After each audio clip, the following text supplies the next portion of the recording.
এখন কই মাছ খাচ্ছি বসে বসে। দেখো ডিম কি সুন্দর, খেয়ে দেখা। টেস্ট হয়েছে কই মাছ? সেই সুন্দর, তেল কই সেই সুন্দর হয়েছে।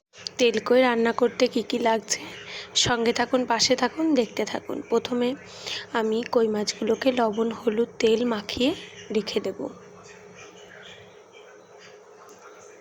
তারপর এই তেল কই রান্না করতে আমার যে গোটা মশলাগুলো লাগবে সেগুলো আমি ভেজে নেব।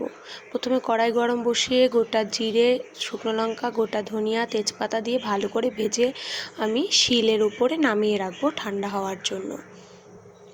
কারণ ঠান্ডা না হলে বাটতে গেলে এটা ঠিক মতো গুঁড়ো হবে না, সেই একই রকম হয়ে যাবে যেরকম ঠান্ডা মশলা বাটে। এই মশলাটা ঠান্ডা হয়ে গেলে মচমচে হয়ে যাবে। দেখুন সুন্দর করে বেটে নিলাম মশলাটা। এবার কড়াই বসিয়ে তাতে তেল দিয়ে এখানে আমি শুকনো লঙ্কা, গোটা জিরে, গোটা ধনিয়া, তেজপাতা ফোড়ন দিয়ে মাছগুলো একে একে দিয়ে ভালো করে একটু নাড়াচাড়া করে নেব। করে নিয়ে তাতে ওই বাটা মশলাটা দিয়ে একটু নাড়াচাড়া করে নিয়ে তাতে স্বাদ অনুযায়ী লবণ, একটু হলুদ দিয়ে নাড়াচাড়া করে দিয়ে দেব গরম জল।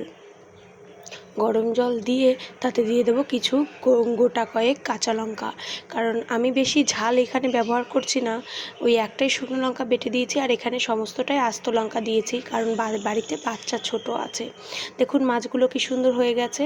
আর আপনারা কড়াইয়ের উপর থেকে খুন্তি থেকে কে টেস্ট করতে পছন্দ করেন আমার মতো একটু বলবেন। আমার ভিডিও ভালো লাগলে প্লিজ কমেন্ট করবেন।